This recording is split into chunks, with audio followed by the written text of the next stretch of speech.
Welcome to Science of Slink, the evidence-based poll podcast with me, your host, Dr. Rosy Boa. That is a science doctor, not a medical doctor. None of this is medical advice. And today we're going to be talking about your pleasure in a weird voice. I know some of y'all are L2, 3, 4, 5 English speakers, so I should maybe be a little bit less playful with my language in the interests of understandability. But before we get into that, I do want to really quickly let you know I'm going to have some Q&A episodes coming up. So if you got any questions about anything like sciencey, nerdy, poll questions, anything like that, send them my way, right? So if you're definitely on Spotify, on YouTube, I see those comments. Apple, sometimes I see them, sometimes I don't. You can find me on Instagram, Blue Sky, lots of different places. Feel free to reach out. You can also email me info@slinkthroughstrength.com. Yeah, and I've already got some really good questions that I'm very excited to answer, but I'm looking for a couple more. So if there's been anything where you've been like, I wonder, and you want to send me off like your little research. I was gonna say ferret. I feel like ferrets would be pretty good at research. Off to rummage through the literature and see what I could find, or draw on my own experience, because unfortunately, for a lot of things in poll, there just isn't any literature. There is the experiences of people who have done it. Yeah, hit me up. And with that, let's get into today's episode. So, pleasure. And I'm just going to let you know if this is literature that you're like, wow, this is so cool. I want to dig into this deeper. I also want to do some reading. Always encourage, that's why I give you citations, right? I am learning from and drawing from the literature. I am not, a world-renowned expert on any of the specific topics we talk about. I do try to talk to folks who are, but if you do dig into this literature, a lot of the pleasure literature is on addiction specifically. So just know that going in, which makes a lot of sense because, addiction is due to not necessarily a malfunction, but certainly non-optional use of the pleasure systems and reward systems. So what are those pleasure systems? What are those reward systems? And what does that mean for dance specifically? Because there has been some research done on this, right? Like, why does dance feel good? How can we make dance feel better? That's always what I want to know. And also, what are some takeaways that we as pole dancers can use from the research in our own practice, our own movement to make it feel better? Because listen, I don't know if you knew this. I'm a big fan of pleasure and feeling good and having a nice time. And I think that especially with your movement, especially with things that you're doing in your leisure and your recreation, that should be centered. That should be a big, important middle part of why you do what you do, because it feels good. So let's hop into it a little bit. So a lot of the sort of first chunk that I'm talking about is from Berridge and Kringelbach, 2015, Pleasure Systems in the Brain in Neuron.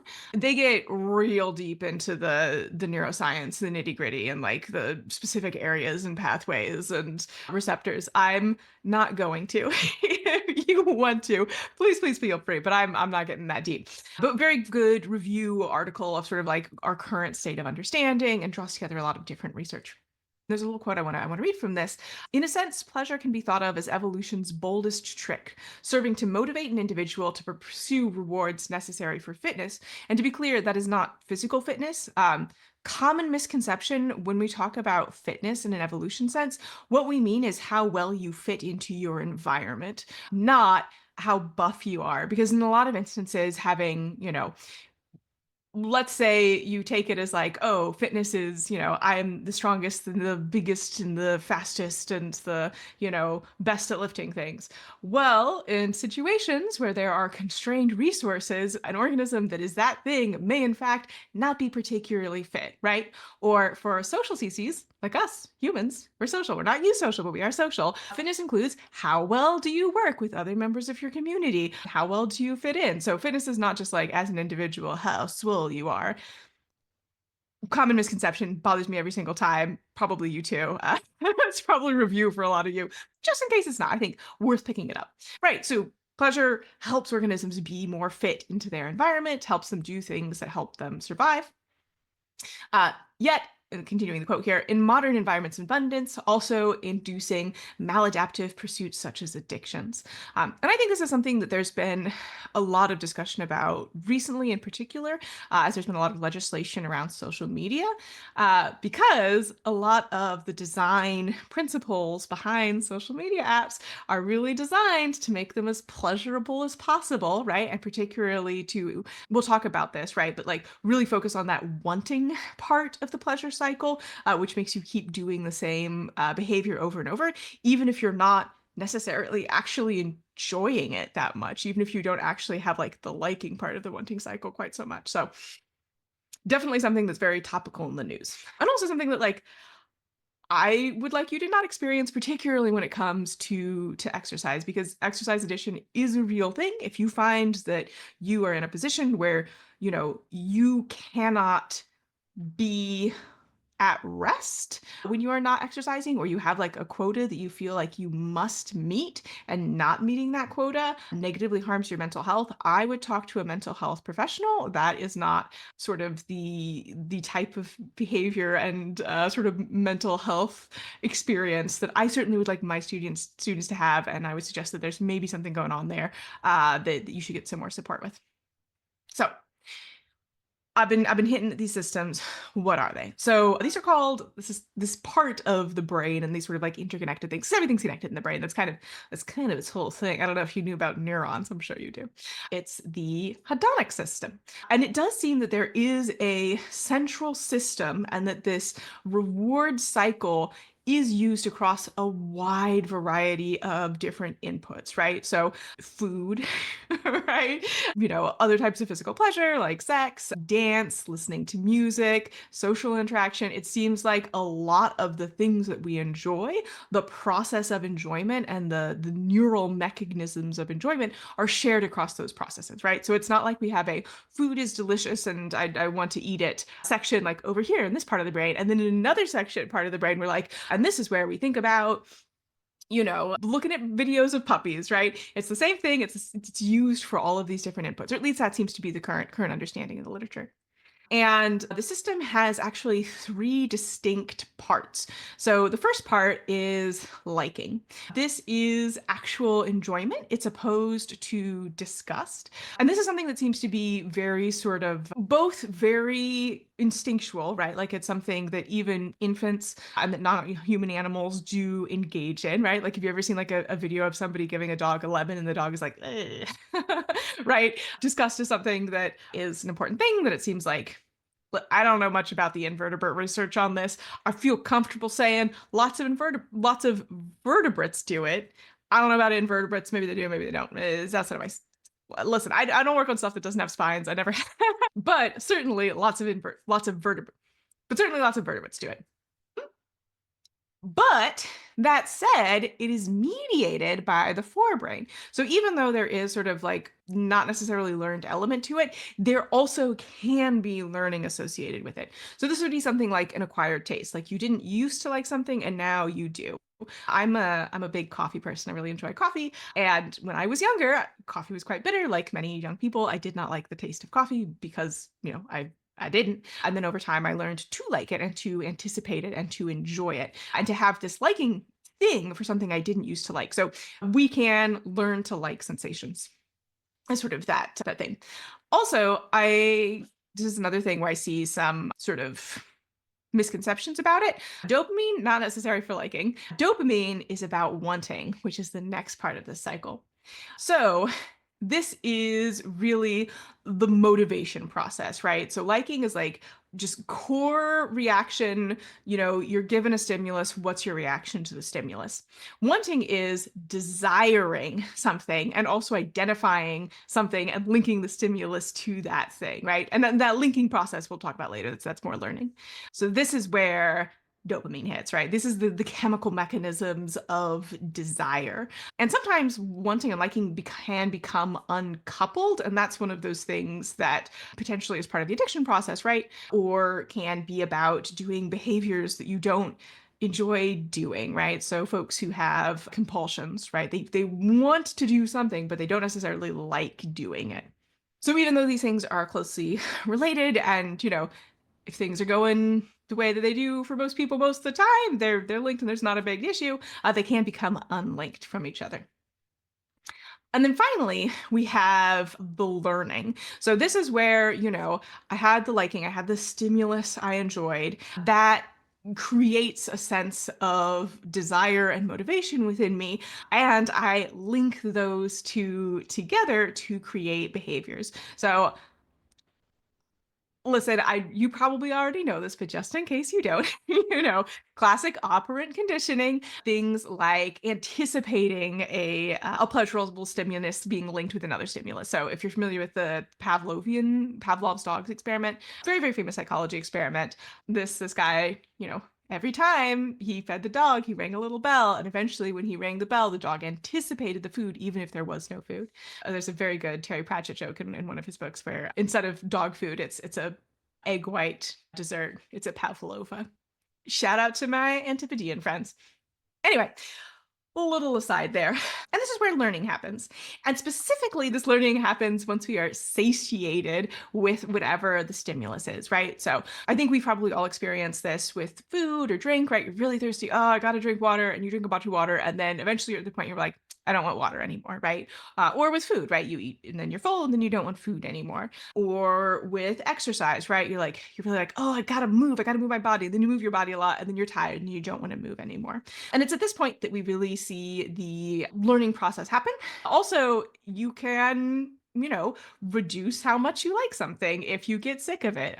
So maybe if you've listened to the same song, well, I tend to wear songs out very quickly. I tend to listen to them enough that I don't want to listen to them anymore in, maybe a couple weeks. I know some folks never achieve this, right? They never get satiated. They got their favorite song, they put it on, they'll just listen to it on repeat. And this is something where I think there's a lot of individual differences.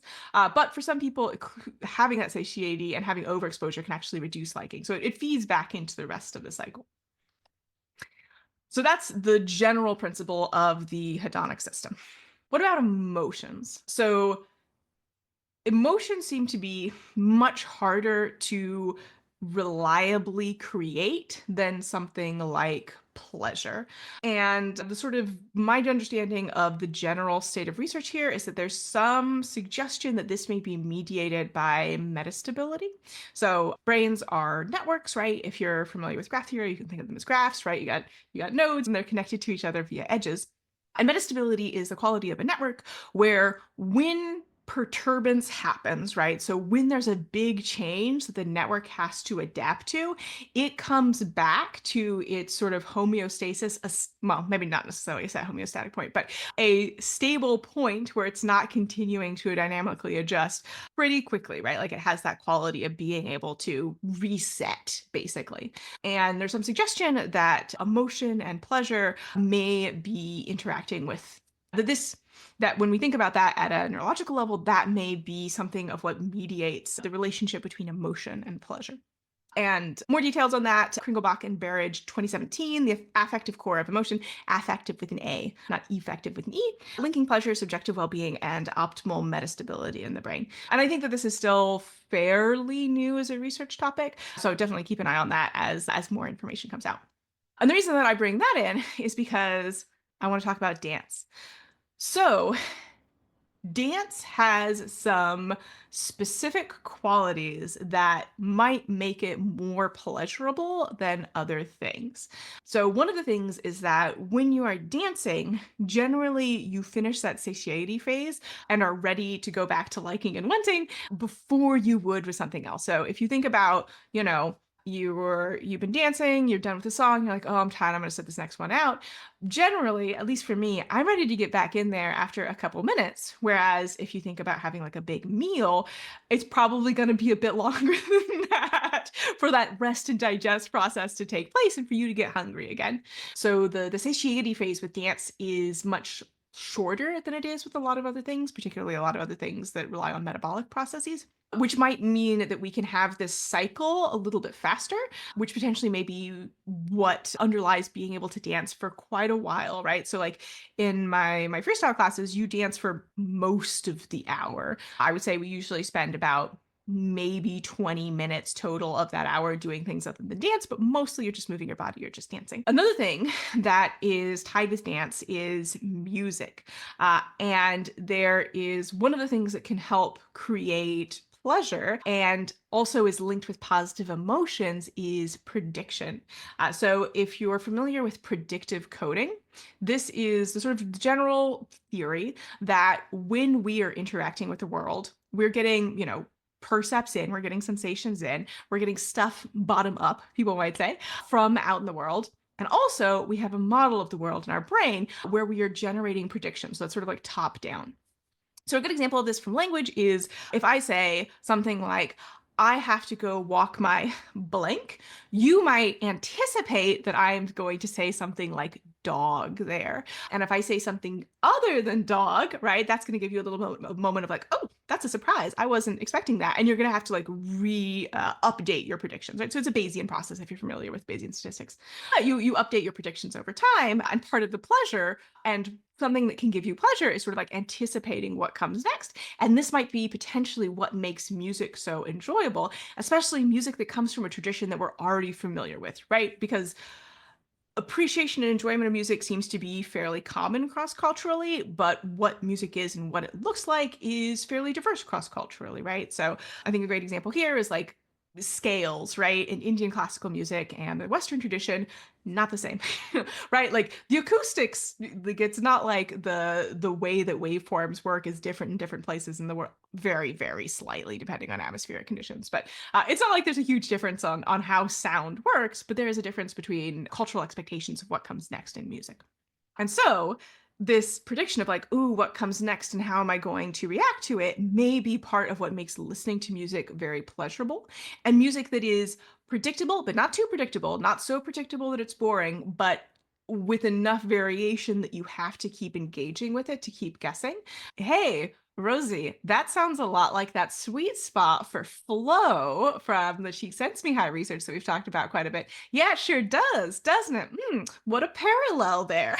And there's also some really interesting evidence that dancers, in particular, to a greater degree, even than trained musicians who have formal musical training, anticipate changes in music, and particularly changes in timbre, and can react to it faster than either musicians or non-musicians. It seems to be something about dance training, something about being exposed to a lot of music and moving to it that creates a sense of anticipation, which may be part of what makes dance feel really pleasurable, having that anticipation fulfillment, and that cycle, particularly something like freestyle, right, where we are constantly re-engaging and re-guessing what's going to come next, particularly if it's music and we haven't had before, might be linked with positive affect. So a good emotion, but also more reliably, more predictably, pleasure, right? And like recruitment of this hedonic cycle. So that was a lot.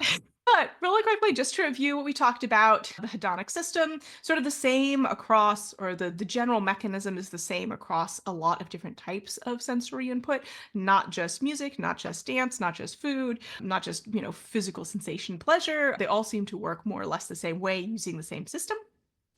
Three distinct parts. You have the liking phase, to quote Berridge and Kringelbach, core reactions to hedonic impact, right? So this is liking, disgust. We have the wanting phase, again, quoting here, motivation process of incentive salience, right? So paying attention to the specific thing, right? Moving your attention towards it and having that create a desire to change behavior. And then finally, the learning process, or again, quoting, Pavlovian or instrumental associations and cognitive representations. So this is more like higher order learning cognition, not quite as much like fine grain, circuits firing. Circuits are still firing, right? But it's more, although liking is, again, mediated by forebrain stuff, so there is learning that goes on there, but it is more conceptual. Emotions, subjective well-being, also part of this. It seems like pleasure can lead to positive emotions, but that creating a sense of pleasure is a little bit more reliable, a little bit easier than creating positive emotions or negative emotions. It's just emotions are just trickier, right? They're harder. And finally, how does dance play into this? Well, part of what may make dance feel very pleasurable, we get unsatiated. We're ready to dance again faster than we are to do other pleasurable activities that we might be doing in our life.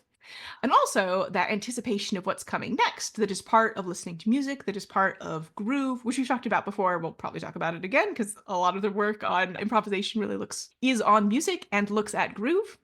And that's part of what makes dance feel pleasurable, right? Is that prediction and then that fulfillment of that prediction. Like, yes, I was right. But like at a very fine-grained neurological level, very quickly over and over and over again. Potentially maybe part of what makes dance feel so good for us. So takeaways, right? This has just been like a bleh. This has been a lot of discussion of a lot of research pretty quickly. So what do we do from here, right? What does this mean for us? Well, one thing I would say, big takeaway, don't try to focus on changing your emotions, right? If you can bring pleasure into your life through dance and that ends up changing your emotions, fantastic. We know, particularly, we talked about this in an earlier episode, movement can help reduce our stress response, it can help elevate positive affects and feelings of well being.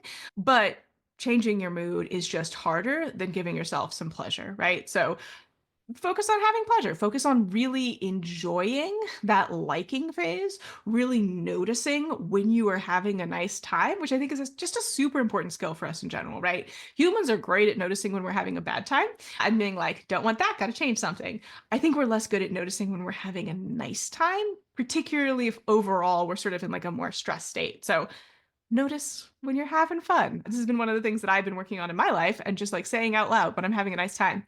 I'm enjoying this. And it sounds so dumb, but it is really genuinely helping me notice good things a little bit more. And I hope that you have some good things in your life.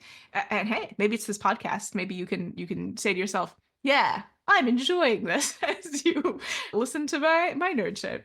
Also, dancing with music, right? I think dancing without music can be a great exercise. It's a great push.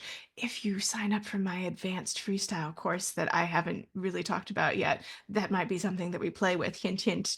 Just a little teaser there. But if you're looking to induce pleasure, probably more music is going to be better. And also try varying how familiar you are with it. So this is something we actually talked about this in class a while ago. How familiar you are with a piece of music for different people affects how easy it is to freestyle, how easily they connect with it. So some folks really like music they're very familiar with. Some folks really prefer music they've never heard before in their life. And I think it's really helpful to experiment with that for yourself and see, okay, how much prediction do I need to be doing? How much prediction do I enjoy doing? And does that change how my dance feels?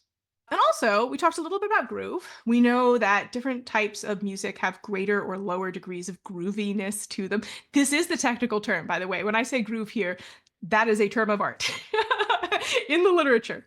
So we know that like some syncopation, there's like some surprise, but not like a huge amount, right? Like not so much that it sounds disorganized and random. You need to be able to predict, but not so much that you can predict literally everything that's going to happen, right?